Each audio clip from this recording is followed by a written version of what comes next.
Hi everyone, my name is Nikolaos Olma and I'm a postdoc at the Leibniz-Zentrum Moderner Orient in Berlin. The slightly amended title of my today's presentation is No Future, Only Ruins, De-industrialisation and Life with Radiation in a Former Uranium Mining Town in Kyrgyzstan.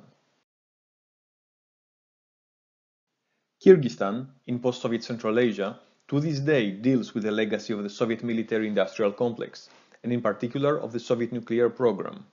No fewer than 7 towns across the country host substantial quantities of radioactive waste from Soviet-era uranium mining and milling. The focus of this paper and of my current book project is arguably the most polluted of these towns, Mailuu-Suu. Like the rest of them, Mailuu-Suu was established in the aftermath of World War II as the Soviet Union frantically sought uranium to fuel its nuclear program. In these early days, due to the lack of adequate scientific knowledge about the effects of radiation and the urgency associated with producing a Soviet atomic bomb, few precautions were taken to protect the environment and the miners, most of whom were prisoners of war.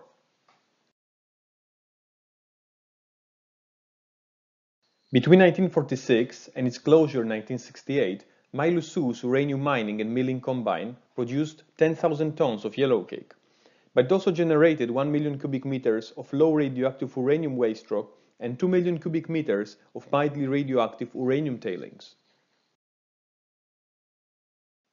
This waste was hastily buried at dump sites which were never properly stabilized.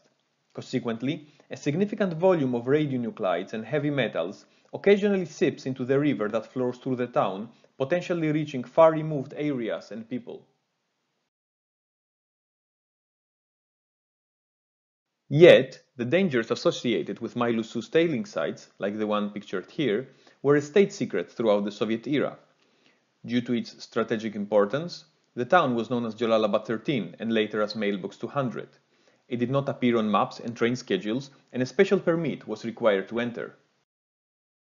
In order to attract highly skilled miners and engineers, Mailuu-Suu was provisioned directly by Moscow, which meant that the local population was provided with a large range of food and consumer goods and wages significantly higher than the rest of the country, thus making Mailuu-Suu a rather desirable place to live.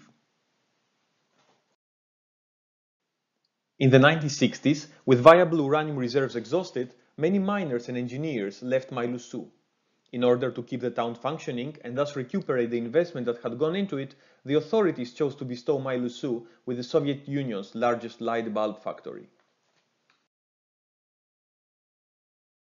This policy is characteristic of what I call Soviet Cold War late industrialism, in stark contrast with the yellowcake boomtowns of the American West, which went bust after uranium-related activity ceased. The Soviet state kept Mailuu-Suu running despite the environmental degradation and the associated health risks.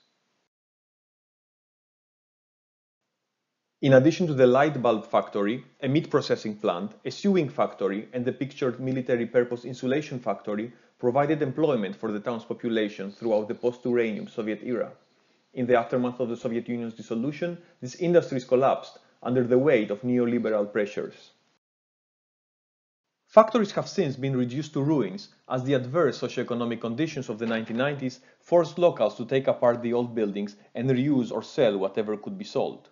Others made a living off scavenging for nickel at the dump site of the light bulb factory, the only industrial enterprise left in town. Mailuu-Suu has steadily one of the highest unemployment rates in Kyrgyzstan, which has brought massive outmigration. Every family has a member living on a semi-permanent basis in Russia. Those staying behind live off small-scale subsistence farming and add to the income from remittances by investing in cattle and picking pistachios. Socioeconomic degradation overshadows concerns about radiation. Background radiation levels are low, but the population is exposed to contaminated river and tap water, cattle routinely graze at top tailing sites, goats sleep inside abandoned mines, and remediation works resuspend radioactive dust.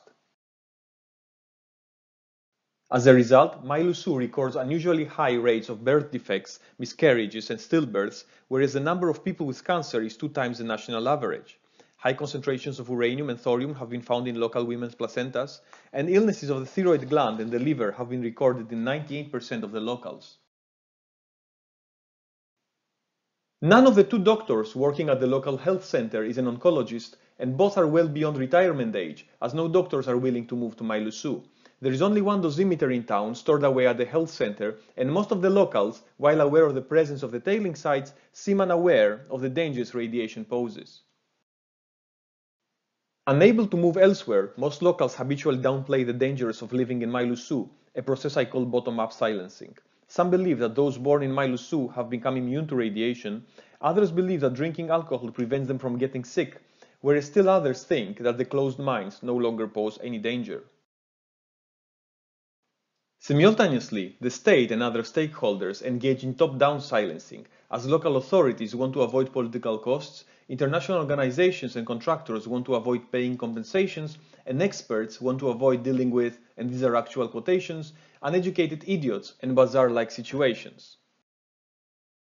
This has institutionalized regimes of silence, recalibrating scientific norms and reinterpreting risks in ways such that make environmental and health hazards acceptable and normal, essentially rendering radiation invisible to the population, especially when juxtaposed with Mailuu-Suu's very tangible socioeconomic ruination. I conclude with a quote from my host father, who left for Moscow on the same day I left for Germany, taking with him his 11-year-old daughter and 15-year-old son.